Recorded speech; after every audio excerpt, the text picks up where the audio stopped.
So what I would say is that you're probably going through some generational patterns. Yeah. It's just a pattern. Yeah, Like y'all right. keep doing the same rhythm. You Right. go, There it you goes. live for the streets. You're doing these things. Let's adjust this pattern. Yeah. Let's change the way that we talk. Let's change the way that us men act. Let's change the way that we live our weekends, our days. Let's change the way that we operate our home. Let's change this pattern.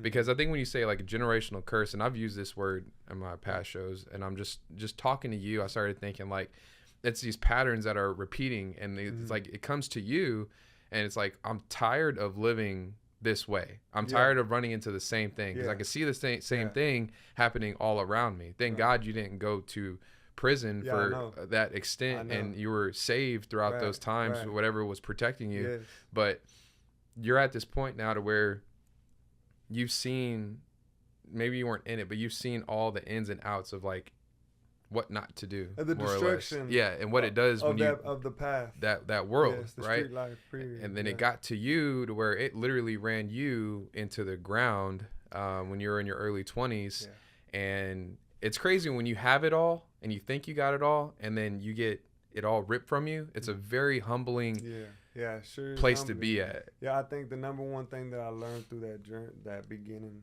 of my downfall was patience, being patient, not needing things so fast, and thinking about the lawful way, the solid way, like building like with stones, you know, not the fast money. Right. Because I had plenty of people calling me saying, "Hey, where you at?"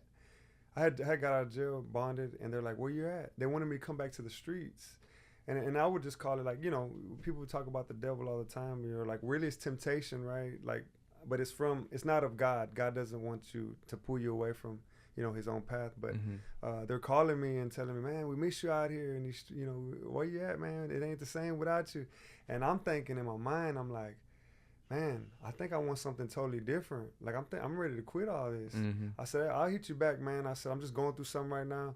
I'm not so sure if they knew that I got locked up, and I didn't want to say it. I hung up with them, and then I made a decision. I prayed.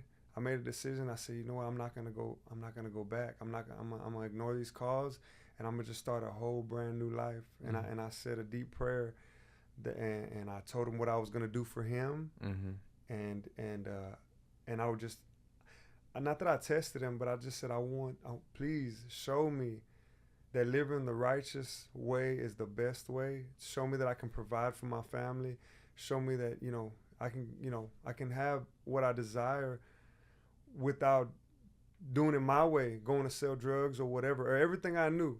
I want to just cut it all right now. Because I was in jail when my son was little. I was in jail when my daughter was little. That time, when I went to jail that last time, my daughter seen me through a glass. She was 9 months old.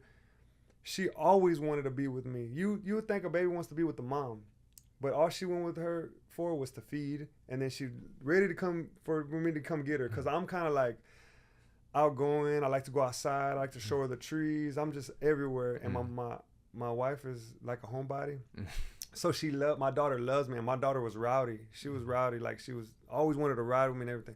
Well, at 9 months old, I went to jail, and I was in there about a month, and through that month, she done forgot. When I got out, she forgot about me. Like, she didn't know me. I went to go put my hand, in the glass. It was the county jail, Harris County jail.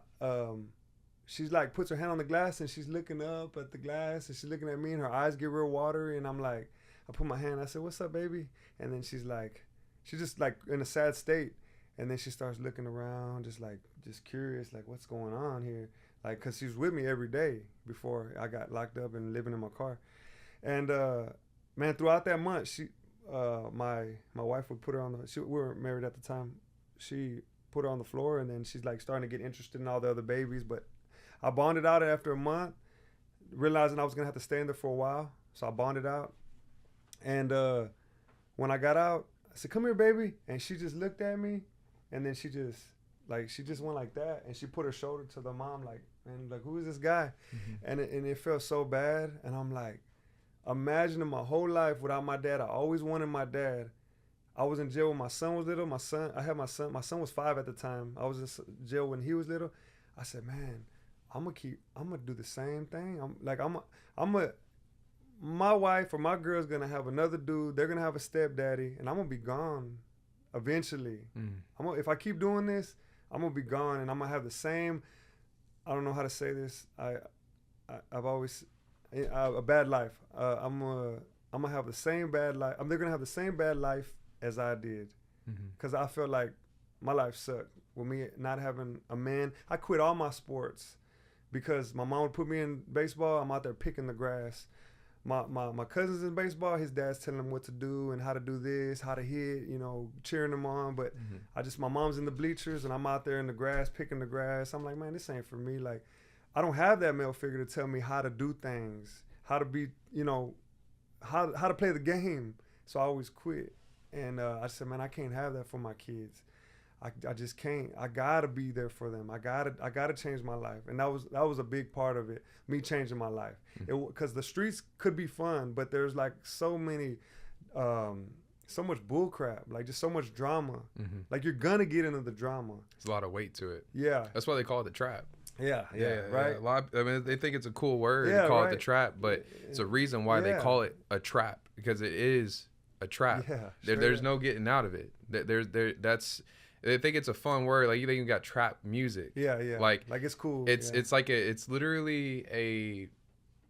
And then you look at the artists that do it. You're like, man, you don't even look like somebody who would be doing stuff like that. But like, you know what I mean? Like Young Thug and stuff like that. It's kind of weird, but like it is a mental trap. It's a generational trap. It's like what they're doing throughout the whole, like, everything. They take the dad out the home. Yeah.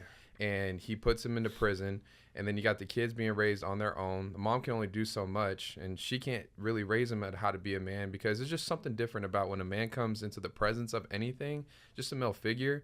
Everyone just, like, if a strong presence comes in the home, it just changes things. They want to watch and see they're just like looking, because it's like, oh man, I don't even know who that guy is, but that's a man. I need to straighten up. What he's gonna do or how he's gonna react. Yeah. So it puts them on guard. So to play a man's role in us understanding what we mean to our family is huge.